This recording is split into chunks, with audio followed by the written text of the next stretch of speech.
Hello, welcome to Unicorn Princess Tarot. So, ito yung reading natin for fire sign. Aries, Leo, Sagittarius. General love reading. Kung gusto mo magpa-personal reading, kay Jing Tarot Reader na lang, ha? Hindi kasi ako nagbibigay ng personal reading. Kung magbibigay ako, i-announce ko na lang yon doon sa aking TikTok. So, ano lang din ako doon. Subscribe or follow sa TikTok. Unicorn Princess Tarot. Okay, so this is for the sign of fire sign. Aries, Leo, and Sagittarius. One last shuffle.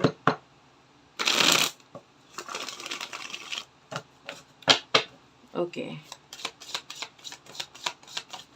Main energy ni fire sign. The Lovers. Five of Wands. Bottom of the deck is the Justice card. So, nakita tayo dito ng relationship, connection, pero may mga pag-aaway. The Justice card is here. So, pwede nagkakaroon ng pag-aaway but, you're still connection or connected with this person. Yung iba, pwedeng kasal ka dito sa taong to, kung may marriage. And, kailangan mo pa rin itong person na to for, pag may kinalaman sa mga ideas niya or nasa isip niya or maybe sa mga ginagawa niya na may kinalaman sa pera.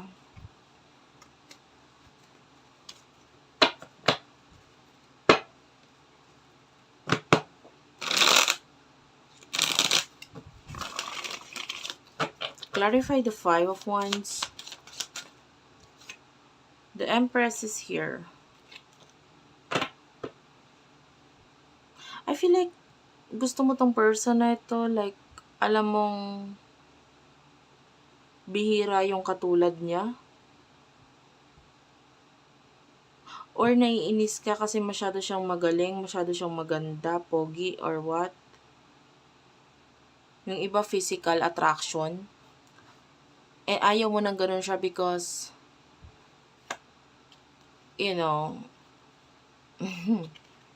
parang madali para sa kanya na maiwan ka or alisan ka dahil sa meron siya, sa galing niya, sa kung ano siya. Like, hindi naman siya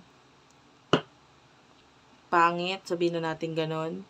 Madali kang mapapalitan nitong taong to. So, some of you ganun. Naiinis ka or nagagalit ka kasi ganun siya. Pero of course, parang natural naman sa kanya yon. So, ang weird nung energy mo doon.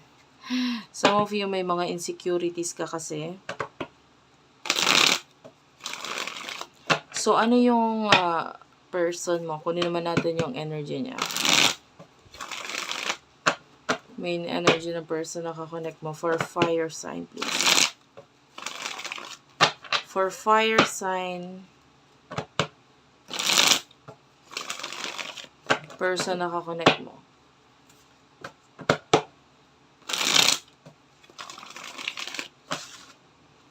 Okay. For fire sign. Person na kakonect ni fire sign. Okay.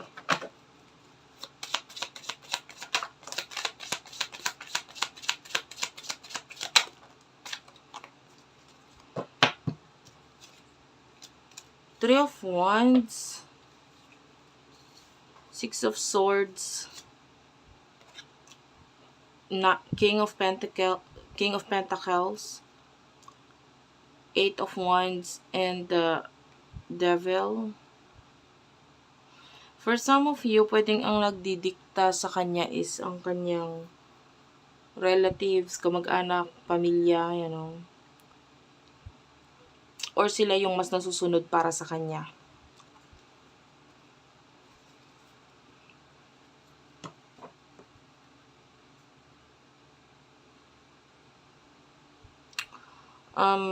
tinatry na mag-move on itong person ito from something. I feel like may mga times na nandyan siya pero parang wala siyang pakialam sa'yo. And this person, meron siyang iniisip na iba. King of Pentacles is here. You're dealing with someone who is good at money, magaling sa pera, maybe a business person, or, you know, maybe a stable person. Magaling sa pera, madaling makakuha ng trabaho or ng maybe magaling na negosyante. Anong emosyon mo sa taong to?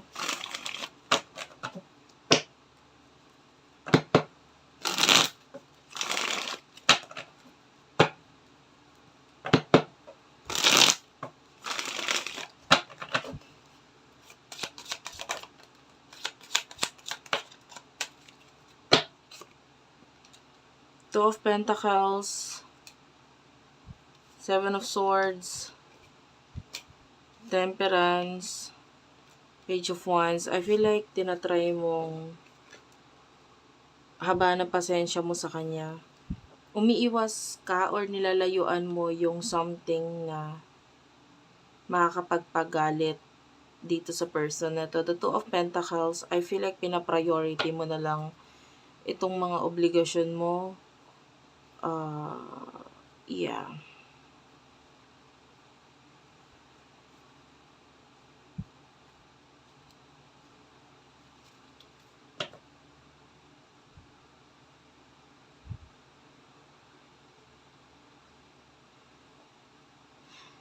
I feel like yung iba sa inyo may mga iniiwasan kang ka-chat or ka-text or message. Can be with anyone or anywho. No? Yung iba sa mga kaibigan. Iniiwasan mo na lang. Kasi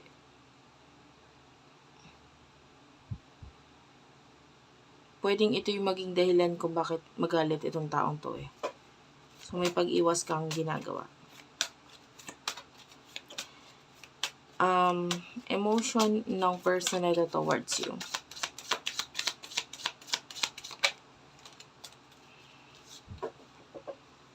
Nine of Cups, Two of Swords, and the Queen of Pentacles. Nakakita tayo ng challenges. You know, kung may relasyon kayo, may mga challenges sa connection ninyo eh. Maybe regarding sa mga new beginnings na may kinalaman sa pera. Emotion niya para sa'yo, this person is feeling proud sa sarili niya, sa mga na-accomplish niya, sa mga naging desisyon niya sa buhay niya. What is the mutual emotion here?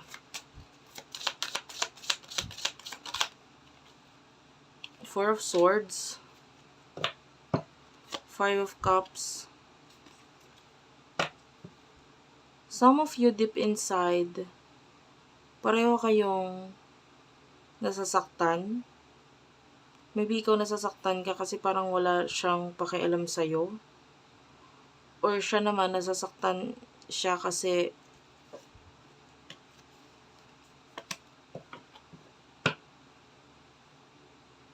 wala kang ginagawa regarding sa connection ninyo or what.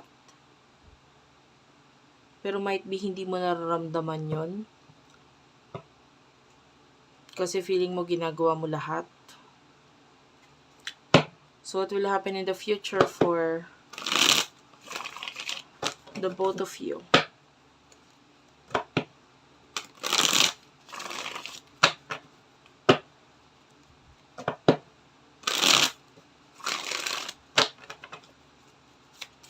In the near future.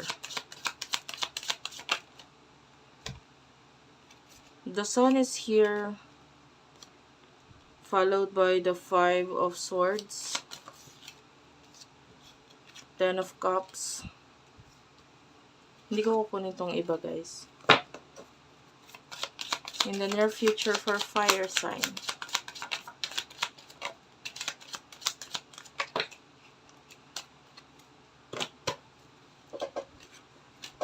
Knight of Wands, Six of Pentacles, the World, and the Page of Swords.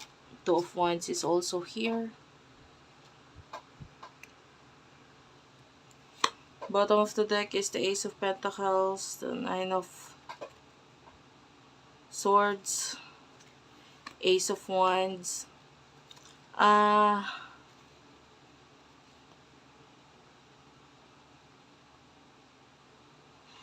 feel like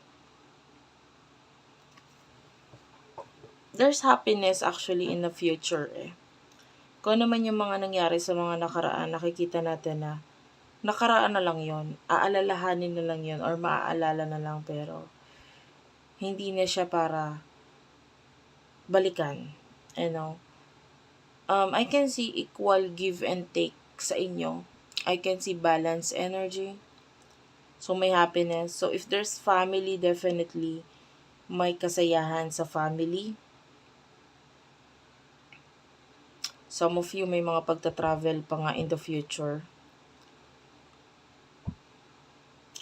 Or plano na pagta-travel together. Kung meron mga mag-i-end dito, it has something to do with the Ace of Pentacles.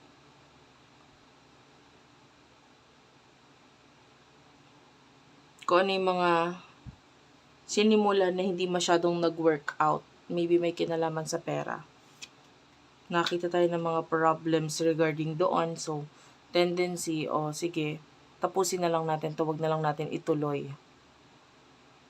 Okay? And you do have the Ace of Wands. I can see another new beginning na mas mag-work out para sa inyo kasi nakakita tayo ng pera doon. Medyo maraming obligasyon nga lang nagagawin, pero the Fool, I feel like hindi nyo na mararamdaman masyado na mabigat itong obligasyon na to kasi sanay na kayo. Okay? Regarding financial problem, pagdating sa pamilya, ay kita natin na matatapos na ito in the near future.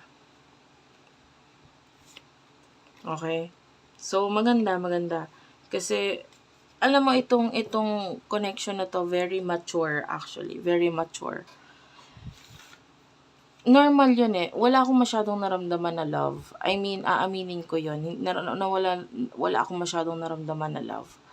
Pero, sa matagal na magkarelasyon, lalo sa mag-asawa, normal naman na nawawala talaga din yung love sa isa't isa.